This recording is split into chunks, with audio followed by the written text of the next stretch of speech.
Hello everyone and welcome to week 1. In this video we're going to be talking about the focus for this week's work, as well as identifying some key questions to consider as we move forward. It is important to note that this video is intended to provide you with a context for the key elements of your work and not serve as the only resource that you use. What that means is this is not the only video that you should watch. I also want to point out that one of the primary goals of instruction of this course is to be responsive and adaptable, hence the chameleon. This will require flexibility on the part of the facilitators as well as students. In essence, things are going to change, and changes are only made to support learning, and they will be communicated in advance. But we must all be flexible as we engage in this process. As we are beginning the course, there are 4 key questions that I'd like to address. These questions will serve as the basis of the discussion in this video. These questions are: what are you going to be learning in this course? What is the process by which you're going to be learning it? How will you be assessed by the course? And what are your learning goals for this class? i.e., what knowledge do you hope to develop? The focus of this course is to look at the relationship between graphic design, digital technology, and learning. What this means will become evident as we move through the course. In this process, you'll be guided by the following learning outcomes. Now, I'm not going to read each of these to you, as you can find them in the course outline, but I do want to highlight a couple of points about them as we move forward. The first point here that I'd like to make is that this course isn't about making PowerPoints look pretty. It's about developing an understanding of visual design principles and learning how to use these principles in conjunction with digital technologies to support learning. You don't need to be an artist to do well in this course. You need to be willing to be creatively explore mediums such as illustration, photography, videography, typography, and animation. The second point that I'd like to make in relationship to learning outcomes is that you don't need to know a specific software to do well in this course. For example, many people might feel that they'll learn Photoshop or Illustrator or some other creative program that they want to learn how to use. However, these things are not going to be taught in this course. There are many other great courses that you can learn things about specific programs or softwares. And don't get me wrong, you may use Photoshop or Illustrator in this class, but you're not required to. Instead, you're encouraged to find tools that you're comfortable with and that are meaningful for you. These might be tools that are outside of the context of what we're going to cover, and you may end up having to teach yourself a few things. Such is the nature of design work. The process by which you will be learning will be largely influenced by what you want to learn and how you want to learn it. As you can see, the learning outcomes are focused on the application of design principles to the creation of visual artifacts. In essence, you're going to be creating illustrations, photographs, animations, etc., and your learning will be in the doing of creating these things. You're going to be supported by a learning community which includes yourself, the facilitators, and each week there will be videos that you'll be asked to watch, like this one, and this will provide the context for the week and a framework for the things that you should be thinking about. You'll also be asked to participate in synchronous tutorials, which are intended to provide support for you wherever you need it in the learning that you are doing.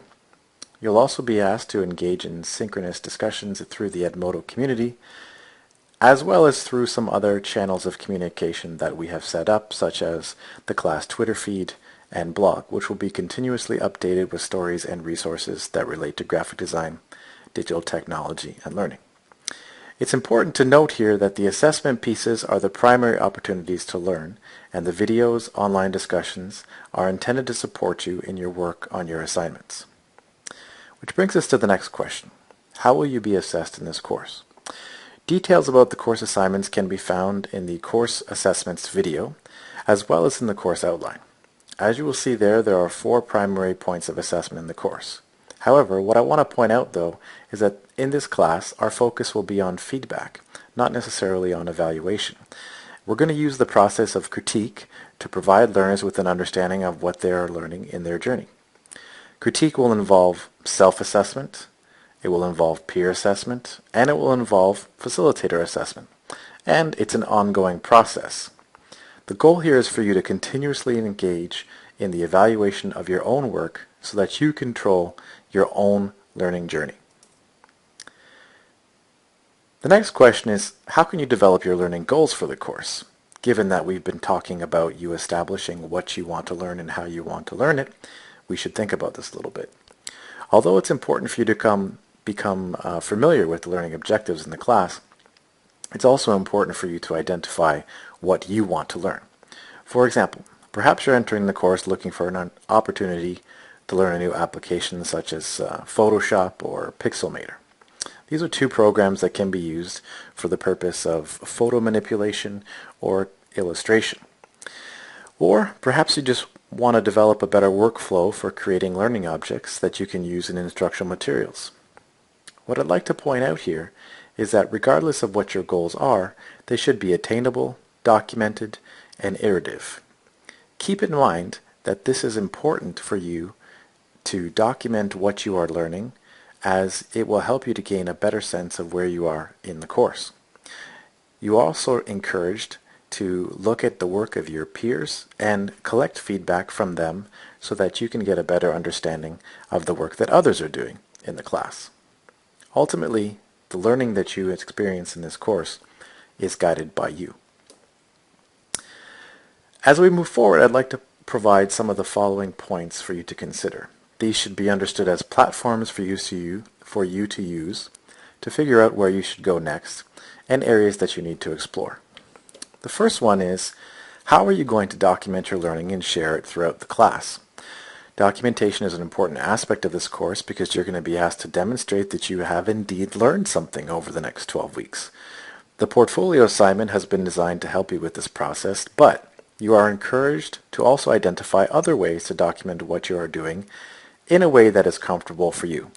Some subcomponents of this might be how you're going to manage your workflow, your files, are you going to use social networking as a mechanism for sharing your work, and so on. A second question is, what are the qualities that you think you're going to bring to your design team? As you will tell or be able to see in the course assessments, you have a group project that you'll be working on in this class.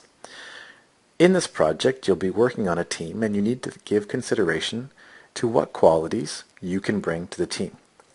Before engaging this process, you might want to take a few minutes to think about what knowledge or skills you have that can be beneficial to others. Are you a really organized person, good at solving problems? Do you know a particular application that could be useful to others? Do you have experiences that relate to design, technology, teaching, anything that could be useful? This leads to the third question, which is, what are the qualities that you are looking for in others in your design team? While it is important to know what you can bring to a team, it is also important to know what you want to get out of a team as well. It's a reciprocal relationship, so you should think carefully about the kinds of people that you want to work with. Don't take this step lightly.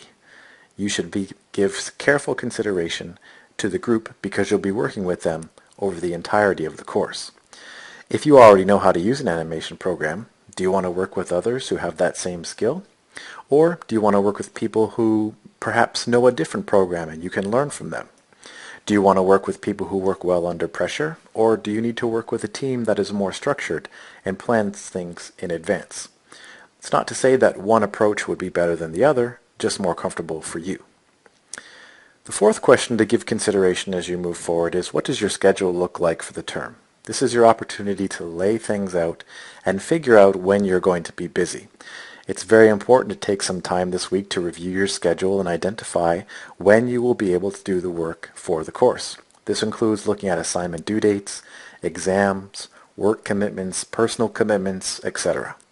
Having an understanding of when each of these things are going to happen will help you in understanding how they will impact your ability to do work in the class. As we leave off, I just want to say thank you for watching this video and to provide you with a couple of avenues of communication. First, if you have any questions, you can email me at the email on the screen, sean.lenny@uoit.ca, or visit our Edmodo community, where one of the first steps you'll need to do is become a member and post a discussion or question to the discussion forum.